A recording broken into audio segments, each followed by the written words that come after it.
திரையரங்கு திருவிழாக்களும் ரசிகர் போர்களும் ஒரு வரலாற்று பார்வை. அக்காலத்து சினிமா என்பது வெறும் பொழுதுபோக்கு மட்டுமல்ல, அது ஒரு உணர்ச்சி பூர்வமான யுத்தக்களம். நீங்கள் நினைவு கூர்வது போல 30-40 ஆண்டுகளுக்கு முன்பு திரையரங்குகளில் நடந்த சில சம்பவங்கள் இன்று நினைத்து பார்த்தால் வியப்பாகவும் சற்று முட்டாள்தனமாகவும் கூட தோன்றலாம். ஆனால் அதுதான் அந்த காலத்து ரசிகர்களின் தீவிரமான வெளிப்பாடாக இருந்தது. திரையரங்கு வாசலில் வெடிக்கும் மோதல்கள், சமூக வலைதளங்கள் இல்லாத அந்த காலத்தில் ஒரு ரசிகனின் பலத்தை காட்டும் இடமே திரையரங்குதான். ரஜினி படமோடும் தியேட்டருக்குள் கமல் ரசிகர் சென்றாலோ அல்லது கமல் படத்தில் ரஜினி ரசிகர் அமர்ந்திருந்தாலோ அங்கே வார்த்தை போர் நிச்சயம். நீங்கள் சொன்னது போல, படம் ஓடிக்கொண்டிருக்கும் போது யாராவது ஒரு ரசிகர் எதிர் நடிகரை விமர்சித்து வம்பிழுக்க அல்லது வெட்டி பேச்சு பேசத் தொடங்கினால் அது கைகலப்பில் முடியும்.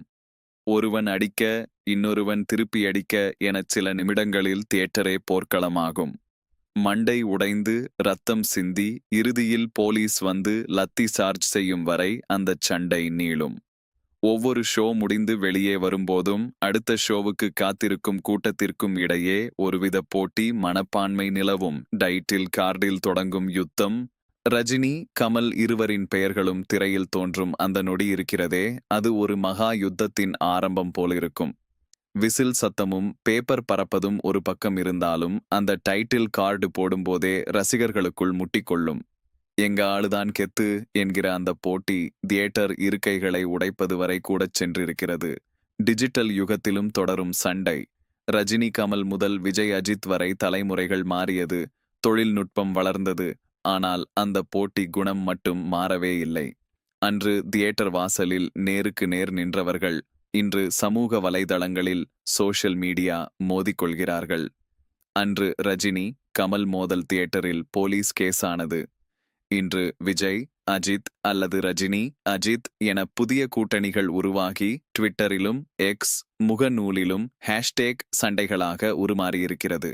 முடிவற்ற ஒரு சுழற்சி. சமூக வலைதளங்கள் வந்த பிறகு சண்டையிடும் முறை மாறிவிட்டதே தவிர அந்த தீவிரத்தன்மை குறையவில்லை. முன்பெல்லாம் சண்டை போட்டு மண்டை உடைந்தால் நேராக பார்த்து கொள்ளலாம். இப்பொழுது உருவம் தெரியாத நபர்களோடு இணையத்தில் நடக்கும் இந்த போர்கள் இன்னும் விசித்திரமாக இருக்கின்றன.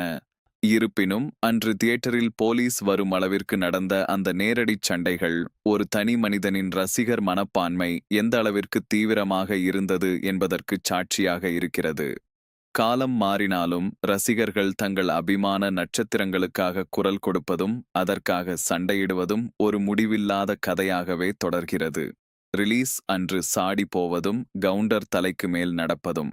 உதய கால நினைவுகள். தியேட்டர் வாசலில் சண்டைகள் ஒரு பக்கம் இருந்தாலும், நீங்கள் சொன்னது போல உதய் படம் வெளியாகும் அன்று ரிலீஸ் நேரத்தில் டிக்கெட் கவுண்டரில் நடந்த அனுபவங்கள் ஒரு தனி வீரக்கதைதான். சாடிப் போதல். கூட்டம் எப்படி இருக்கும் என்றால், வாசலில் நின்றால் டிக்கெட் கிடைக்காது என்று தெரிந்து ரசிகர் கூட்டம் ஒருத்தர் மேல் ஒருத்தர் சாடி ஜம்ப் ஓவர் ஆர் கிளைம் செல்வார்கள். கவுண்டர் தலைக்கு மேல் பயணம். இது உச்சக்கட்டம். கவுண்டருக்கு பக்கத்தில் நெருங்கவே முடியாது.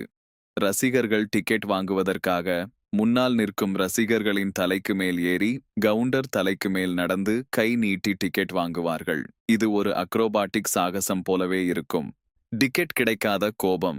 இப்படி தலைக்கு மேல் ஏறி அடிபட்டு ஆடை கிழிந்து கவுண்டர் கிட்ட போனதும் ஒருவேளை டிக்கெட் இல்லை, ஹவுஸ்ஃபுல் என்று சொல்லிவிட்டால் அந்த நொடி ரசிகனுக்கு வரும் கோபம் இருக்கிறதே, அதை வார்த்தைகளால் சொல்ல முடியாது.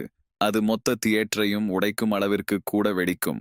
இந்த அனுபவங்கள் இன்று ஆன்லைன் புக்கிங் செய்யும் தலைமுறைக்கு ஒரு கற்பனையாக தோன்றலாம். ஆனால் நீங்கள் பகிர்ந்த இந்த நினைவுகள், சினிமா என்பது அன்றைய ரசிகர்களுக்கு எவ்வளவு பெரிய வெறியாக இருந்தது என்பதை தெள்ளத் தெளிவாக காட்டுகிறது.